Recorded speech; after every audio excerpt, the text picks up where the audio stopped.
Okay, thank you. Well, I don't know about you, but I'm looking forward to this because this is ammunition. This is stuff that feeds us and enables us to speak to people who do not know Jesus, do not understand the truth of the Word of God. And I'm just asking now that you would give an absolutely raucous West Australian invitation to Mark Harwood to stand up today. Thank you.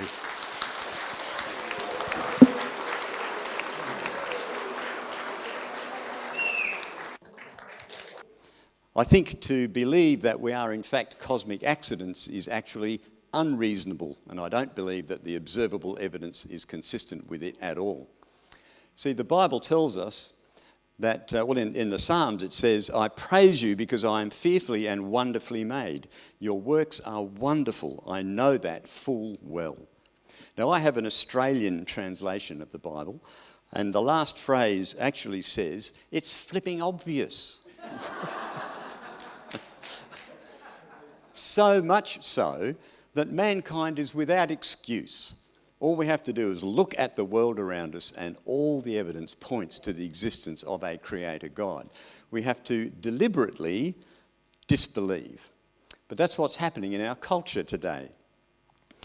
If you were walking along a beach somewhere and you happened to see this random scatter of pebbles and stones, you wouldn't be particularly surprised. You would think, well, that's just the random action of wind and wave and what have you on the sand and pebbles.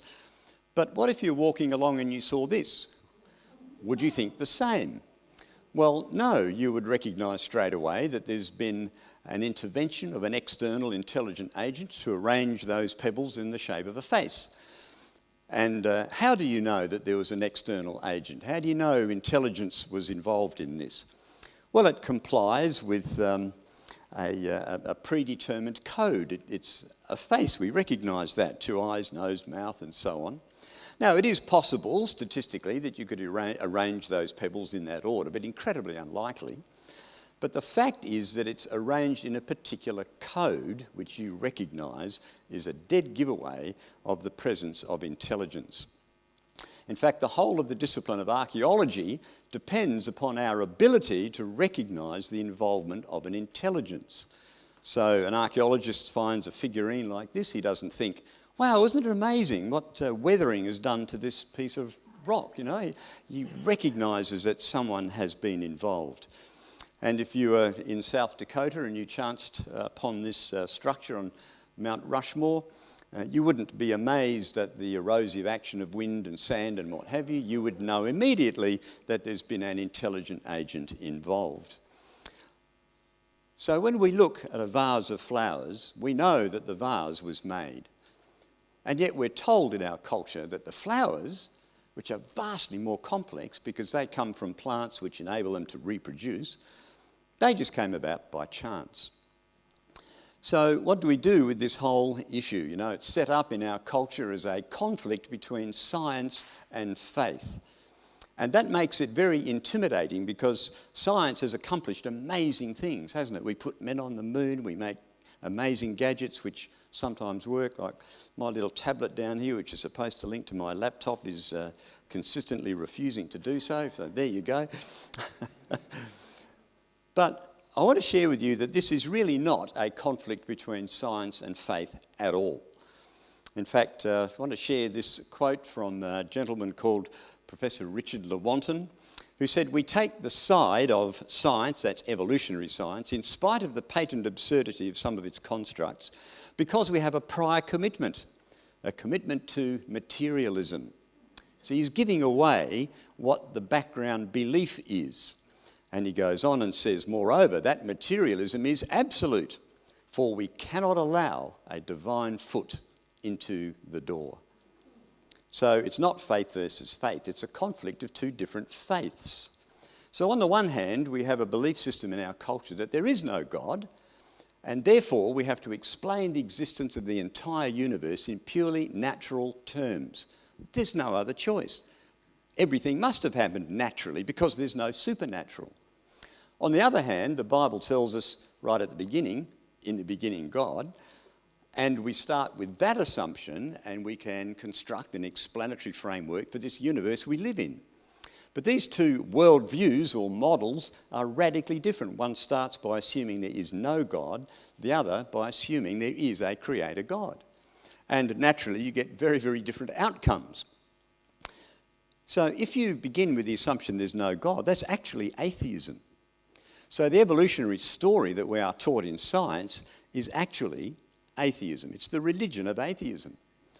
So evolution is atheism in disguise, or I like to say evolution is atheism dressed up in a lab coat.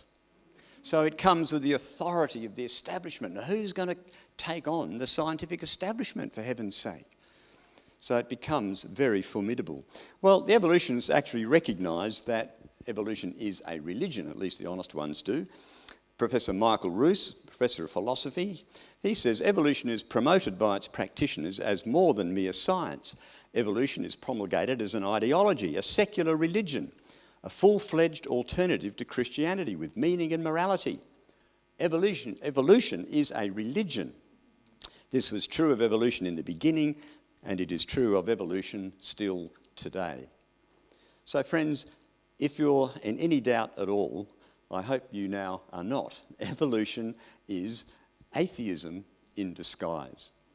So what we're being taught in our culture, what our children are being taught, is actually the religion of atheism. And if you're in any doubt, this is a billboard that was photographed in the US. You notice it's been done with the highly decorative sort of, King James writing there. Praise Darwin, evolved beyond belief. Definitely religious statement, isn't it? There was a survey done by the Barnard Group a little while back on millennials. That's the 18 to 35-year-old age group. And it was a global survey, and one of the questions they asked was, what makes you doubt things of a spiritual dimension? And there's a variety of options that they could select from. Do you know, in Australia and New Zealand, the number one issue was science. Now, friends, that's not the science of the laboratory where you can measure the temperature at which water boils at 1 atmosphere pressure or whatever. It's the science that tells you that you are merely a cosmic accident, that you are not purposefully designed, that you've just got here by chance, the result of billions and billions of years, and ultimately there's no purpose to your life whatsoever, and when you're dead, you're dead. That's it. That is what is blocking our young people today from having any interest in Christian things. So what are we doing as a church to address that? The Bible's very clear. It says that we are to always be prepared to give an answer to everyone who asks you to give the reason for the hope that you have, but to do this with gentleness and respect. Now, when I was a young man, I could not do that. I don't mean the gentleness and respect bit. I mean I couldn't give answers because I didn't have answers to my own questions. But that's why it's so important, folks, that we teach our young people that the Bible truly is the Word of God and how to defend it. It's not enough just to teach them that the Bible is the truth. We have to teach also how to defend it. 2 steps, and both are very important. Well, that's why our ministry exists, you see. We bring along all these materials that are outside, not just to sell you product, but to equip you in this increasingly secular age, which is becoming more and more anti-Christian with every passing day. We have the Creation magazine, which I'll tell you a little more about later on. Quite a few of the illustrations I'm going to use in this talk come from past issues of Creation magazine. We also have a website, which of course is free. This is what the front page looks like. There's a search window up there in the top right-hand corner. That'll give you access to over 13,000 items of interest, articles and so on. Absolute goldmine of information. And there's a new feature article on the front page every single day. In fact, today's is a video clip that talks about whether the Bible is in fact God's Word, which I think is highly relevant. Now, one of the really good things about our website is that it has a very easy web address to remember. Now, it's an established fact that if you say something at the same time as seeing it, it helps to imprint it into your memory. So I want you to say the web address with me when it comes up onto the screen. So is everyone ready for that? Okay, so if you want to know anything about creation, you just go to full marks. Very good. Now, I had the great privilege of working in the aerospace industry.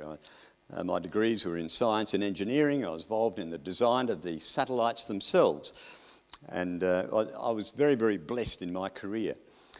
Now, the kind of science that I was working in, though, is what you would call experimental science. That's the kind of science which is based on observable, repeatable experiments. And that's the kind of science which gives us things like communication satellites, advances in medical treatments, amazing gadgets, mobile phones, computers, all the rest of it, the stuff we just take for granted these days. But importantly, it's based on observable, repeatable experiments. But there's another kind of science we hear much about. It's what you could call historical science. Now, in historical science, the scientist looks at evidence in the present, and then he makes up a story about the past to explain what he's observing in the present. Now, something interesting happens, and if you think about it, it's inevitable. If you make up a story about the past, about the origin of this thing you're looking at, you will inevitably engage your beliefs about the past. So if this guy believes the evolutionary story, as he likely does, because most people in our culture do, he looks at that little fossil in the rock and he might think to himself, I wonder where this little creature fits in that long, slow progression from the first primordial cell all the way up to complex organisms like you and me. I can imagine him wondering, how many millions of years ago did this live? So friends, can you see that what he already believes about its origin influences how he interprets the evidence? Does that make sense? But imagine for a minute that he was a Bible-believing Christian. He might well look at that little fossil and think, you know, this was probably laid down as a result of Noah's flood, which would have deposited pretty much the whole of the fossil record all around the world today. Now, friends, that's a radically different interpretation of exactly the same piece of evidence. So we don't argue about the evidence, really. We argue about how to interpret the evidence. So let me summarise that. Experimental science is about the present, observable and repeatable processes. But historical science is about the unobservable, unrepeatable past. And friends, it's on the right-hand side here, the historical science section, where the conflict between science and the Bible takes place. There's never a conflict between scriptures and experimental science. It's always in the historical science area. And why? Because one begins with the assumption there's no God, the other begins with the assumption there is. Radically different starting points and inevitably conflict in the interpretations. So science studies repeatable things, but it is history that studies unrepeatable things. So how then do we determine the truth about our origins? Because we can't go back into the beginning, can we, to see what happened. We've only got the present, we don't have the past. But, praise God, he gave us his book, the Bible, which is his eyewitness account of what he did right from the very beginning. Have you ever stopped to wonder if God had not given us his word? We would have absolutely no idea of what happened in the past, in our origins, and we would have no way of finding out. So when we open this book, the very first thing says, in the beginning, God created the heavens and the earth. So there's a causal agent behind this physical universe that we live in. That's incredibly logical, isn't it? But God created. That means he must have designed it, because that's integral to the process of creation. That means each and every one of us is purposefully and intentionally designed. Isn't that amazing? That immediately assigns value to each of us, because the Creator foreknew us from the very, very beginning. What a different story from what we are told in our education system. So when we look at the complexities of living organisms, it's absolutely staggering. I want to share a quote with you from a man who, when he wrote this, was not a Christian. I don't know if he is yet, but boy, he should be. And he said, looking at the single cell, he said, to grasp the reality of life as it has been revealed by molecular biology, we must magnify a cell 1,000 million times until it is 20 kilometres in diameter and resembles a giant airship large enough to cover a great city like London or New York. what we would then see would be an object of unparalleled complexity and adaptive design.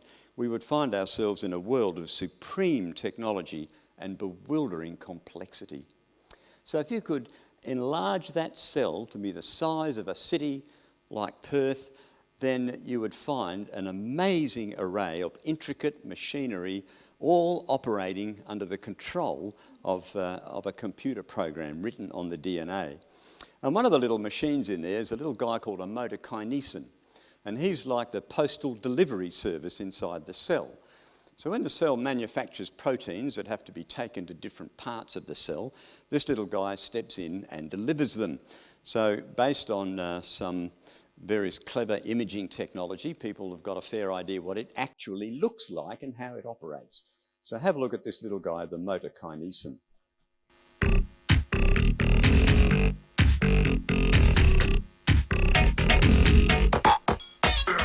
Inside a living cell is an amazing transportation system. Proteins have to be delivered to the correct part of the cell to perform their intended functions. This animation, based on a lot of clever research over a number of years, shows how it happens. Highways made of microtubules are assembled by interlocking proteins, each manufactured in accordance with the coded instructions on the cell's DNA. Marching along a microtubule is the kinesin motor, the hero of our story, carrying a huge sack of proteins to be delivered to a predetermined place in the cell. Here, the proteins will be released to fulfill their functions. A kinesin linear motor uses 1 ATP to provide the energy for each step and takes 125,000 steps to cover 1 millimeter. This amazing machine shows all the hallmarks of design.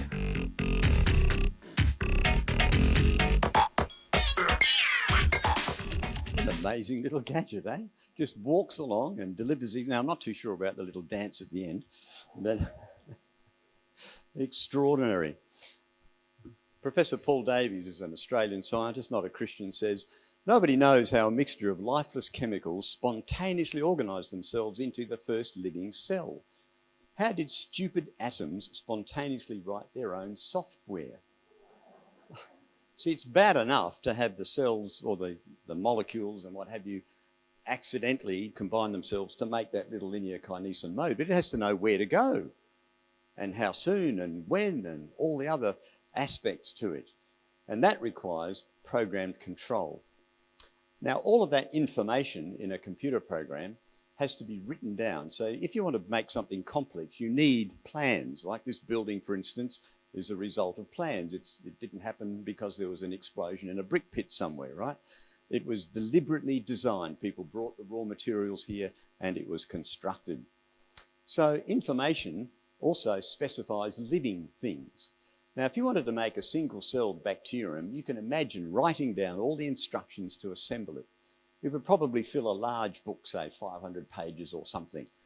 But if you wanted to make something more complicated, like a horse, now you need much more information. Now you need all the information for making bones, muscles, heart, eyes, all the rest of it. So many, many more books full of information. So the question is, where did all that extra information come from? And of course, it's all stored on that amazing molecule, the DNA. 3 billion letters of information in the human DNA. In fact, so much information there would fill 1,000 large books, encyclopedia-sized books. I was speaking at a youth group a while ago and I saw some blank faces. I had to explain that an encyclopedia is like a is like a printed version of Wikipedia. Then they got it. So can this information to make these complex things arise by pure chance? Now, imagine you were eating some alphabet soup and you dip your spoon in. I don't know if you've ever had alphabet soup. I remember as a kid we used to have it. And you dip your spoon in and up comes this. Are you happy?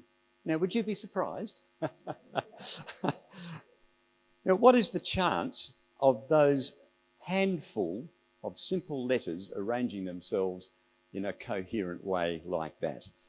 It turns out it would be the equivalent of guessing in one shot an 18-digit pin in one go. And all that is just for that simple expression, to say nothing of the vastly more complex amounts of information that there is in the DNA of living organisms. So the secularist who tries to do away with God has come up with some ideas about how information can arise naturally. And Charles Darwin decided that the processes of natural selection was the mechanism by which simple organisms could become complex. This is an ever onward, upward process with more and more genetic information being added. And so natural selection was believed to be the mechanism. And in fact, in our biology courses these days, natural selection and evolution are often equated as though they are the same thing, but they are definitely not. And let me explain. Here's a little thought experiment for you. Here's two dogs, which they are dogs, right? You've got to use your imagination here, which have medium length hair. And the reason they have medium length hair is that they have just two genes to manage the length of their hair. It's obviously far more complex than that in reality, but let's just simplify it. One gene is there for making short hair. The other gene is for making long hair. So if you have one of each, if they're codominant genes, they will have medium length hair. Now, from these two, we can produce a number of different types of puppies. The first one, he inherits the short-haired gene from each of his parents, so he has very short hair. The next two, they're a bit like their parents. They get the long-haired gene and the short-haired gene from mum and dad, so they too have medium length hair. But this little guy, he gets the jackpot. He gets the long-haired gene from each of his parents. So it's a very hairy little dog. So they're the varieties of ways we can produce different hair lengths. Now let's imagine that this family of dogs moves to a very cold country, ice and snow and sleet and so on. The short and medium length-haired dogs will be selected against. They'll just be too cold to live in that environment. And before long, the only ones that will survive will be the long-haired ones that stay warm. Now, if these two should fall in love and produce a bunch of puppies, guess what? Every single one of them will have long hair. But can you see what's happened here? You see, the genetic information for making short and medium length hair has been lost from the population. So what natural selection does is that it reduces the amount of information in the gene pool. And if you think about it, the name tells you that. It selects from pre-existing information. The best you could do is just rearrange it, but in practice it generally loses information. It never creates novel genetic information. Natural selection is a downhill process. Now, a colleague of mine who sadly passed away last year, Dr David Catchpool, recorded this short clip in our DVD copies of which we have out there called Evolution's Achilles Heels. And David was trained as a biologist, and this is his short testimony on natural selection. The first time that I saw a creation presentation on natural selection, I was just amazed at my blindness prior to that, in not realizing that natural selection can only operate on whatever is existing, and it can only operate to remove what is existing. And so the realization that it doesn't actually produce new genetic information was an absolute bombshell to me. So natural selection is not a viable mechanism for naturally producing novel genetic information. It's a downhill process, not uphill. So then it was suggested that maybe mutations is the key. Now, mutation is like a copying mistake. And the idea is that if you make a copying mistake in the DNA, you might bestow on that organism some beneficial characteristic, which would then be propagated onto its offspring. And that's the way that we go from simple organisms to complex ones. But mutations are copying mistakes. Here we have Carl Sagan, very famous atheistic evolutionist, says mutations occur at random and are almost uniformly harmful. It is rare that a precision machine is improved by a random change in the instructions for making it. Now, we all know that intuitively, and I can assure you that if you made random changes in the instructions for assembling a communication spacecraft, you would not get a better product out the factory door. So mutations are just copying mistakes. If I took this simple sentence, copied it carelessly, made some errors, have I added information? Well, of course not. Errors almost always delete or corrupt information. And random copying errors cannot account for the encyclopedic quantities of information in the DNA. Here's an interesting example of a mutation where the instructions for making feathers have been switched off. Now this little rooster is, as you can see, featherless. So I guess the chook farmer must think that's a wonderful mutation. Now he doesn't have to pluck the chooks. But if you were the little chook, you would probably think differently. You're going to get sunburned in summer and very cold in winter. Now, it has a technical name. TNR is the name of the mutation. It stands for totally naked rooster. It really does, I kid you not. But mutations are almost always harmful. So we've got this distorted strawberry, a double-headed snake, calf with useless legs coming out of its back. But you can have a beneficial mutation. So let's not be confused, because a beneficial mutation for a little beetle on a windy island which has lost the instructions for making wings means that that beetle is going to survive longer. The ones that can fly will be blown off the island and drowned in the sea. His cousins on the mainland all fly. But you see, that's a beneficial mutation, but it doesn't add information. It's actually a loss of information, a convenient loss. But remember, we're trying to get more and more novel genetic information to go from simple to complex. So mutations don't cut it either. So does anybody know what the third proposed mechanism is for gaining novel genetic information through natural processes? There isn't one. No idea. You know, the secular biologists and geneticists know this, but do they teach it to our children? No, because there is no observable support for the ever onward, upward, naturally driven process for evolution. Now, Richard Dawkins, probably the most prominent advocate of evolution, was asked this question: Professor Dawkins, can you give an example of a genetic mutation or an evolutionary process which can be seen to increase the information in the genome? Now, this is a clip from a video which is on our website, and it's interesting to see how Professor Dawkins answers this, because this is absolutely fundamental to the processes of biological evolution. So let's have a listen. Professor Dawkins, can you give an example of a genetic mutation or an evolutionary process which can be seen to increase the information in the genome?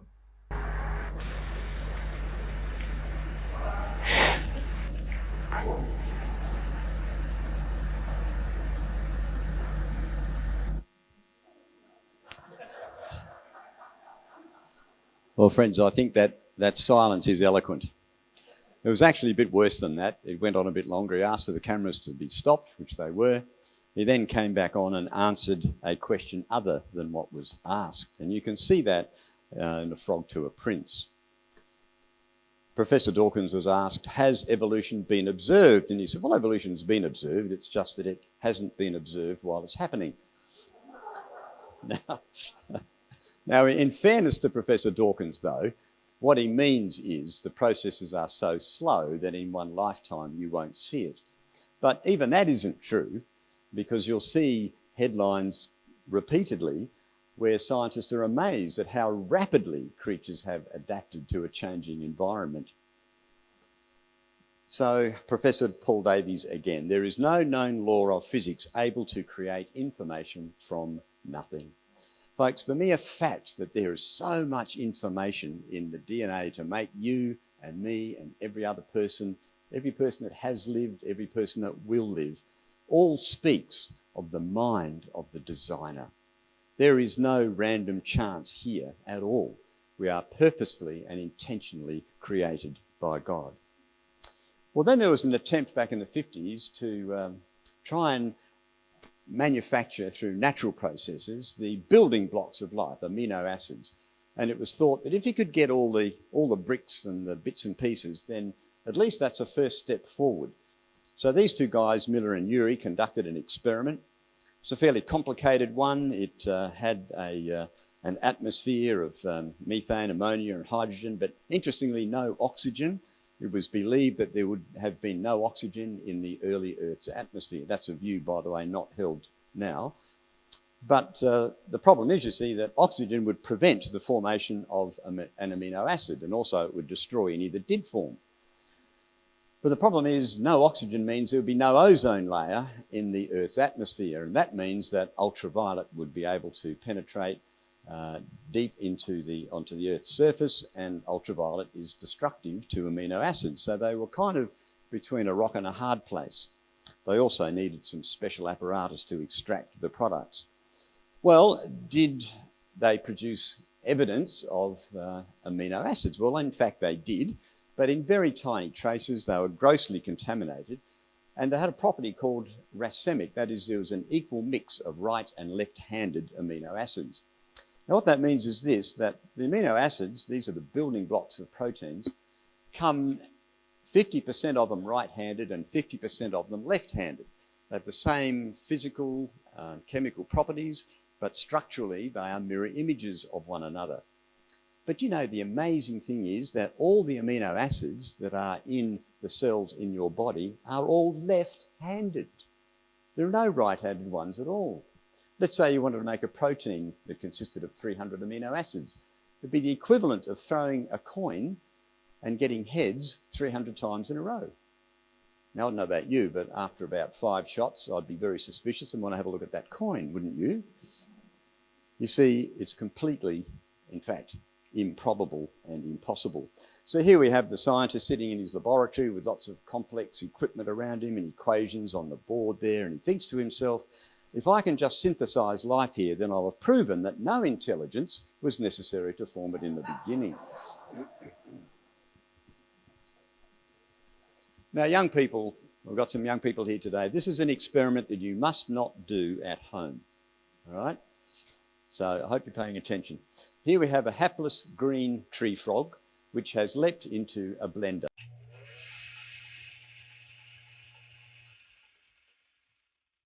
And what we get is frog soup. Now, in the frog soup are all the building blocks for making a frog. Right? We have all the DNA, the RNA, the proteins, everything needed. How long will you have to wait before a frog jumps out of the blender? You see, even if you did get all the building blocks, the assembly process also requires intelligent intervention, doesn't it? And Professor Sir Fred Hoyle, not a Christian, but a very astute scientist, said, the chance that higher life forms might have emerged in this way is comparable with the chance of a tornado sweeping through a junkyard and assembling a Boeing 747 from the material therein. Can you imagine that? I mean, it's ridiculous, isn't it? There's no way that such things can assemble themselves accidentally. And one of the reasons is a concept called irreducible complexity. And big words, but it's a very simple concept, I think. Here we have a mousetrap, and it's got various bits and pieces to it, and it's what you might call an irreducibly complex system. That means if you take one piece away, it fails to work, right? You've got to have absolutely everything together, all assembled, before it is functional in any way. So here's all the bits, and now I'm going to assemble it and leave a piece off. So any of the young people, what have I missed out from my mousetrap? Yep. That's right, that lever across the top, isn't it? So the holding bar, it was called, or the lock. Now, if you used a mousetrap like that, what would you get? Very fat, happy mice, wouldn't you? They'd munch the cheese every single time. You know, the trap's useless unless all its parts are present and functional. And it's the same with biological systems too, the bits and pieces that make up you and me. Now, Darwin was aware of this, and he said, if it could be demonstrated that any complex organ existed which could not possibly have been formed by numerous successive slight modifications, my theory would absolutely break down. Just that at the time, there wasn't sufficient knowledge of the structure and the interior workings of the living cell. I think if there had been, he probably would not have come up with this theory. He would have come up with something else because he had in his heart rejected God. But he was spot on, absolutely right. Well, here's another example of an amazing bit of complexity in the cell. Inside the cells are these organelles called mitochondria. In those are these membranes called cristae, and embedded on those is this amazing machine called the ATP synthase motor. Now, I should have said at the beginning, there will be a short examination on all this at the end, right? No, just kidding. But the point of showing you this is not that you necessarily remember it, but that you get a feel for the extraordinary complexity and creative genius that God has exerted in creating living things. Now, this great little machine is actually the machine that produces adenosine triphosphate, which is the energy currency of the cell. You can't blink an eye or move a muscle without ATP. Without thousands of these in every cell, you would be dead. And this next little video clip shows how these things work. And it's true.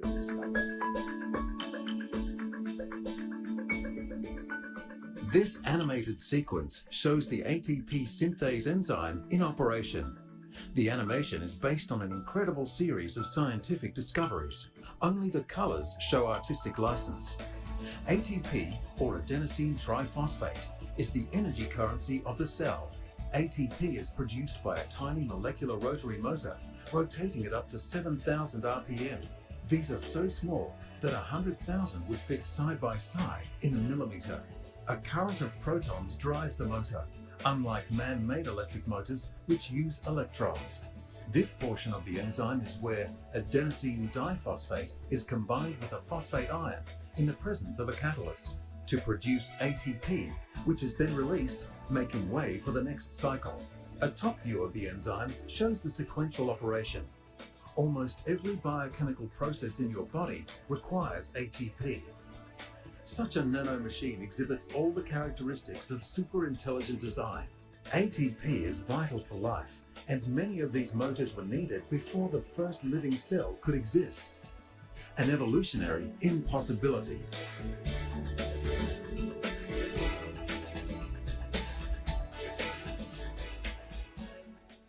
Isn't that an amazing little machine, eh? A little rotary motor, it whizzes around there, phenomenal speed.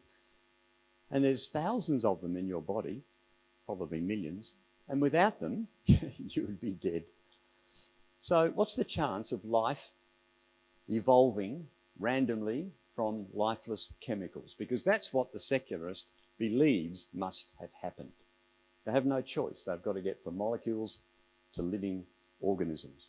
Professor Sir Fred Hoyle again, the probability of the formation of just one of the many proteins on which life depends is comparable to that. Now think about this, the solar system packed full of blind people, all randomly shuffling Rubik's cubes and all arriving at the solution at the same time. Can you imagine what that would look like? You see, anybody who thinks about this honestly and rationally realizes that it is impossible. So here's one of the world's leading scientists. He was a Nobel laureate, a very clever man. And he said this: one has only to contemplate the magnitude of this task to concede that the spontaneous generation of a living organism is impossible. Wow, he got it. Isn't that amazing? He worked it out. But he went on and said, yet here we are as a result, I believe, of spontaneous generation. So he's just admitted to believing the absolute impossible. It's a bit like, wasn't it Alice in Wonderland that had to believe in 6 impossible things before breakfast? But doesn't it remind you of Romans 1? Professing to be wise, they became fools. Louis Pasteur, in fact, in the middle 1800s, formulated what we now call the law of biogenesis, which is that life only originates from life. And in Genesis 1, God tells us that he created all the different kinds to reproduce according to their kind. One kind doesn't change into another kind. We reproduce according to it. It always comes from life. So this is another video clip I want to run on the origin of life and its improbabilities, once again from the Evolution's Achilles Heels DVD. For evolutionists to believe in chemical evolution, this is not a position they got from science, but a position they got from blind faith. They're basically having to believe in miracles because it's not real chemistry that they can appeal to. Evolutionists often accuse creationists of believing in a God of the gaps, where they say that we claim God just did it that way when we run into some process that we don't quite understand.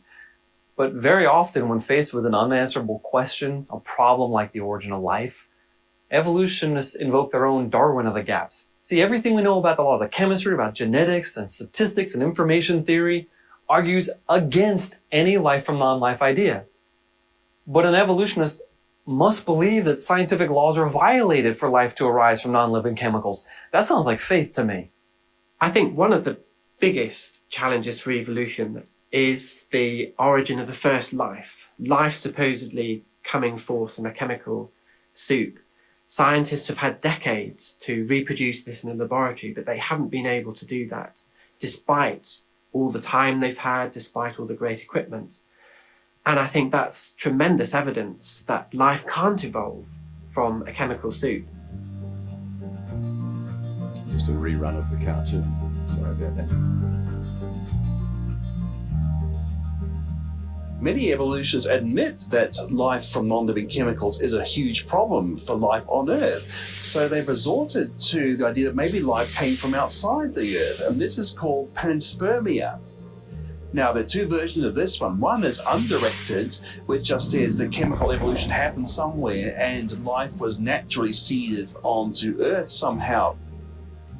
Now, this doesn't actually solve the problem of life from non-living chemicals. It just puts it into the unknown. In fact, it puts it beyond science. So you might say it's a Darwin of the gaps theory, not science at all.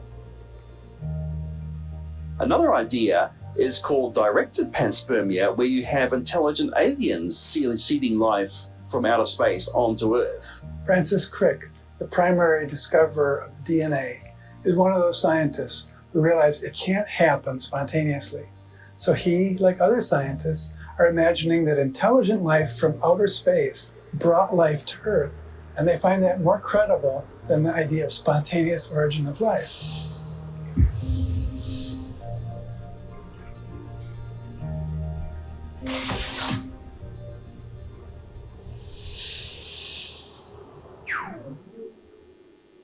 Evolutionists who resort to directed panspermia are in fact tacitly conceding that life was intelligently designed. The only difference is their designer is an alien, not the God of the Bible. Of course, this is most convenient for them because the God of the Bible has certain moral requirements, while aliens don't. So they can have all the benefits of a designer without the moral obligations to him. And as I think I shared earlier on, the Bible says very clearly, for since the creation of the world, God's invisible qualities, his eternal power and divine nature have been clearly seen, being understood from what has been made, so that men are without excuse. Now, I just want to touch quickly on one aspect, just to finish off here, and that is the claimed origin of man through progressive processes from ape to man. And, we're familiar with this kind of a picture that shows the geologic time scale. You see all the vast ages down the left-hand side, and there is a broad trend in the fossil record, and there are good reasons for that. But it's not a very neat and orderly progression like that. It's rather jumbled on the way. And scientists claim that this shows an intermediate sort of progression all the way through from the apes or some common ancestor of the apes all the way up to human beings. But Darwin raised an interesting question. He says, why then is not every geological formation and every stratum full of such intermediate links? Geology assuredly does not reveal any such finely graduated organic chain, and this perhaps is the most obvious and serious objection that can be urged against the theory. Now that was back in the middle 1800s, so about 160 or so years later, a man called Colin Patterson wrote a book on fossils, And someone wrote to him about that book, and he wrote back and said, "I fully agree with your comments on the lack of direct illustration of evolutionary transitions in my book. If I knew of any, fossil or living, I would certainly have included them." That's a bit of an admission, isn't it? "I will lay it on the line," he said. "There is not one such fossil for which one could make a watertight argument." Isn't that interesting? Here's an example from Chicago Field Museum, the so-called family tree of dinosaurs. And you see here the fossil evidence, the number of samples for each of these particular dinosaur types. And then here's the fossil evidence for each of the branches or the so-called ancestors. And in fact, you can see that there is indeed no evidence of common ancestry here at all, just evidence of the resulting forms. A bit more complicated one, which was published in Science Journal, much more thorough, but we've drawn in here the ghost linkages, as they call them. And if you take all of those red and blue lines away, you discover once again there is no evidence for the tree.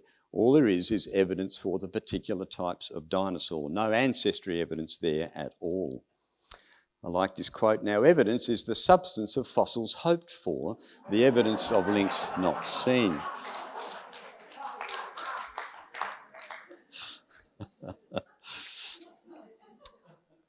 Now you've all heard how, well, in fact it was Charles Darwin in his book The Descent of Man that came out after the Origin of Species, and he put forward the view that we all have descended from the apes, and today there's believed to be various groups of human races, and this whole concept, this icon, is just so prevalent, isn't it? You'll find this in the biology books, you'll find it just about everywhere, and a colleague of mine, Scott Devlin, has put together a video clip which examines the evidence for that iconic picture of the evolution of man. Let me hand over to Scott. You may recognize this image from school textbooks, t-shirts, soda adverts, and everything in between. But what if I were to tell you that if we're to be honest with the evidence that we have, this picture should look more like this? Let me explain. On the left is what is believed to be the first ape, known as proconsul, and on the right is a human called Homo sapiens.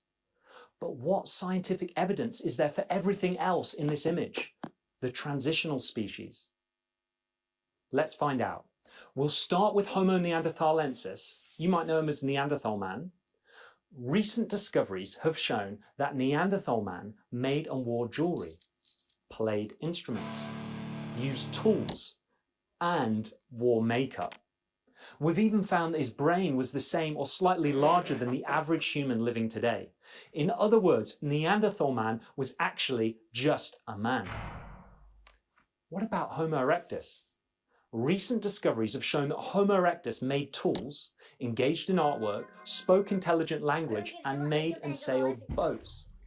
In other words, Homo erectus was also just a man. Now we'll come back to Homo habilis in a moment, but first, let me show you something. Have you ever heard of Lucy, the most famous so-called ape man, paraded in our museums, one of the very first Australopithecus afarensis species ever to be found? But what does the evidence reveal?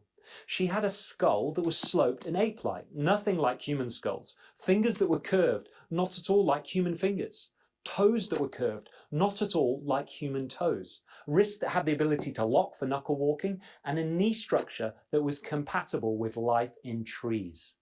So Lucy and her kind swung from trees and looked like today's apes. Lucy is an extinct type of ape. As we've just seen, Homo sapiens, Neanderthal man, and Homo erectus were all men. Australopithecus afarensis and proconsul were both apes. Considering the ubiquity of the evolutionary icon, we'd really want to see some strong evidence for Homo habilis, the pivotal point of transition between stoop ape and upright man, between basic instinct and intelligent thought, between animal noise and intelligent speech. The only problem is, in the words of Ian Tattersall, Homo habilis is a wastebasket taxon, little more than a convenient recipient for a motley assortment of hominin fossils. Other scientists referred to him as a garbage bag because the bones we have for him are a mixture of human and ape bones. In other words, Homo habilis never existed. I think evolutionary professor Bernard Woods sums this up well. Our progress from ape to human looks so smooth, so tidy, it's such a beguiling image that even the experts are loath to let it go. But it is an illusion. With the lack of evidence and agreement on the ape-human transition forms, why is this not happening? Or this?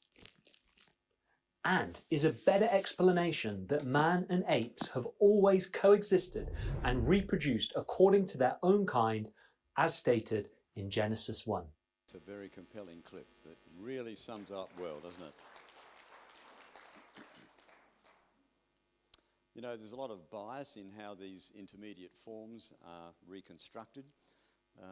The sculptor who did this says, I wanted to get a human soul into this ape-like face to indicate something about where he was headed. You know, think about that.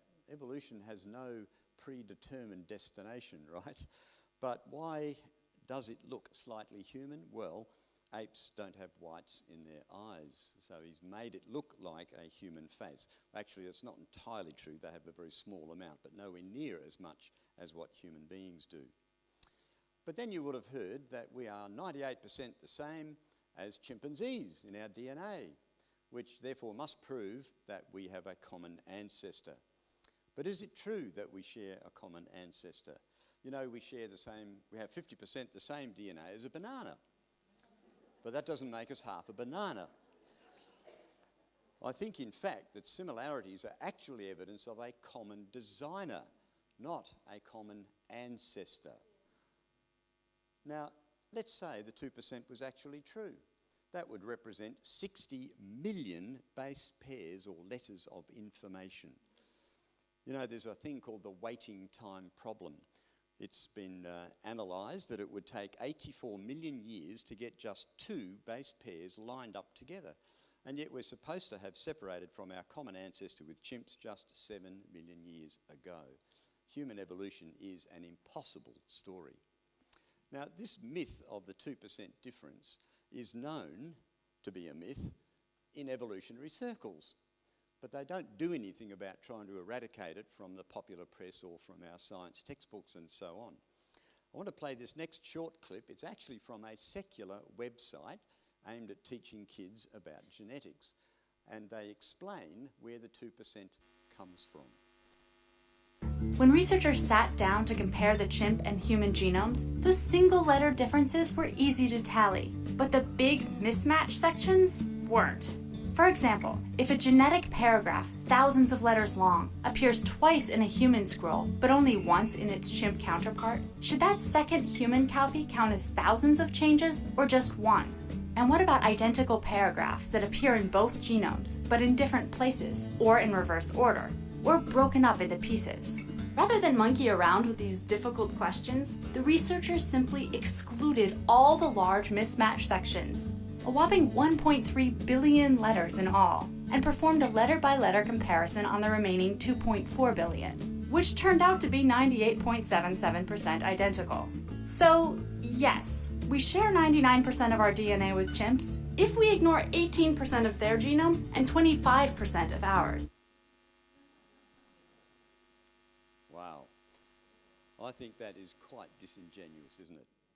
You know, the real number is probably something like about 80%, but that's not surprising because we have similar morphologies, you know, I've got 2 arms, 2 legs, rib cages, backbone, skulls, eyes, all the rest of it.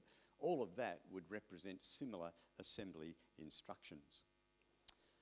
So this iconic picture that we see depicting the fossil record is actually best explained by the order in which things were buried as a result of Noah's flood. It makes much more sense. And young people in particular, I draw your attention to the scale model that we have of the ark up the front here. Make sure you've had a look at that before you leave today. So friends, we are designed for a purpose. We're not here as cosmic accidents over billions of years. Ephesians 2:10 says, "For we are God's workmanship, created in Christ Jesus to do good works which God prepared in advance for us to do." The disciples were with Jesus and they asked him, what must we do to do the works God requires? And Jesus answered, the work of God is this, to believe in the one he has sent. To believe. It's an act of faith, folks, that leads to our regeneration, being born again. We can't do anything to earn our own salvation. That's not possible. But by faith, we can become born again as children of God. I said at the beginning that we were to always be prepared. Now, I've covered a lot of ground today, and there really won't be an examination on it, but I do encourage you to get equipped so that you can answer your own questions and answer the questions of other people, particularly our young people. And that's what our resources out there are all about. Remember the website, that difficult web address, creation.com. And, you know, we have a free email newsletter service. We call it Creation Info Bites. And it comes about once or twice, about every 1 or 2 weeks, sorry, I'll get it right.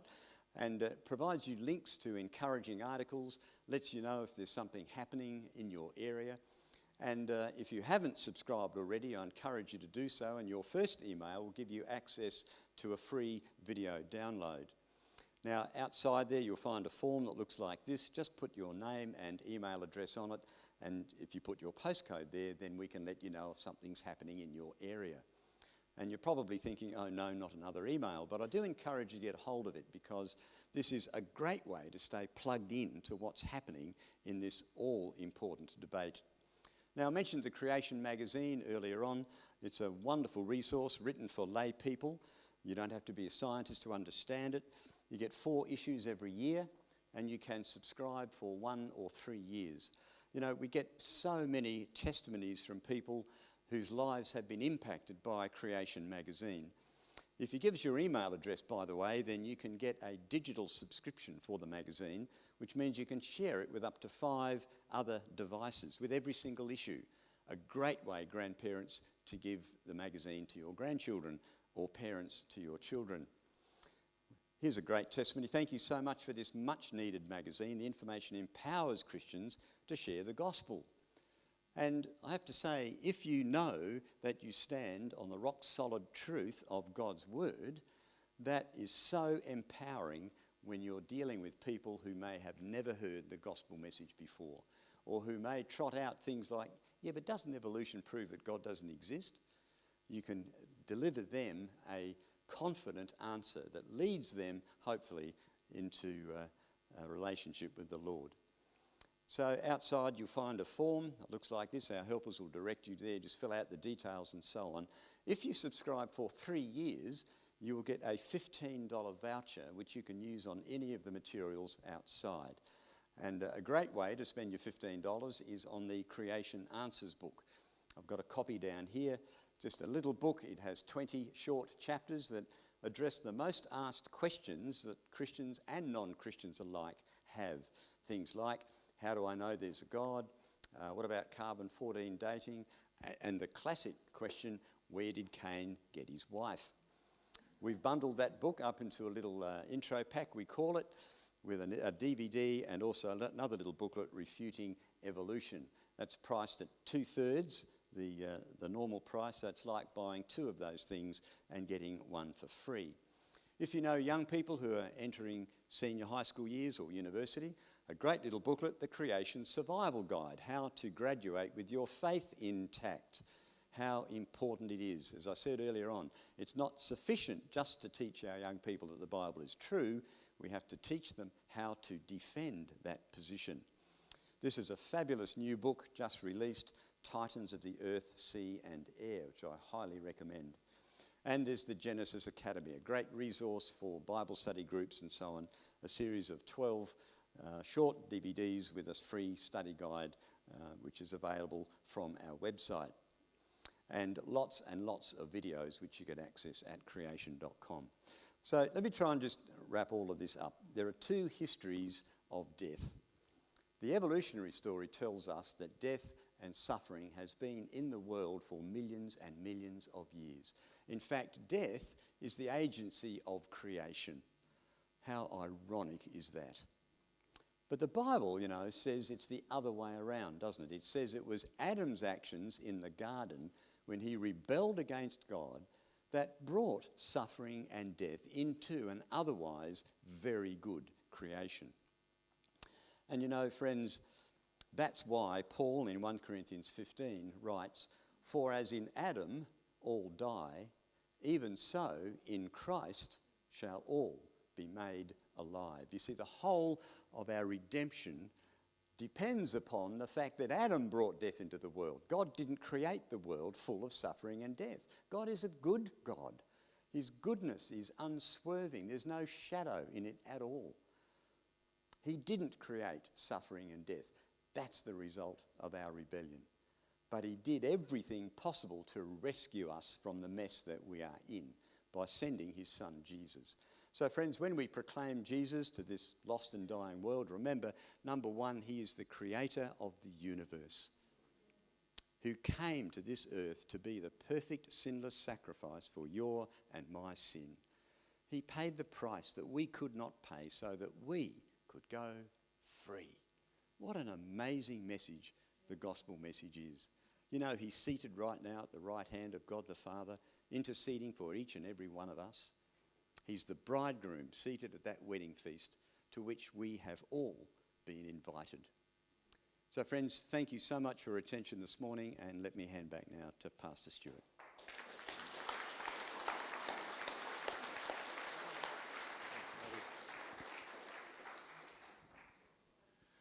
Okay, well, isn't it amazing where I'm halfway through Jude, and that's the basic theme within Jude, is that there are people who will not believe and people who do believe, but there's a mass in between. And that's why when we get equipped with this kind of information, we're far more effective at retrieving those lost souls and bring them into the kingdom of God. So, Mark, I thank you and all of your team, because it's not easy to come and bring along all of these materials. I thank you for coming today, and I'd prefer to be in heaven this time next year, but anyway, if you're willing to come again, we'll see you again next year. So God bless you all. We're finishing slightly early, but that means a longer coffee time. And please go and have a look at the materials that CMI have got out there. So God bless you, and we'll see you next week. Okay, bye-bye.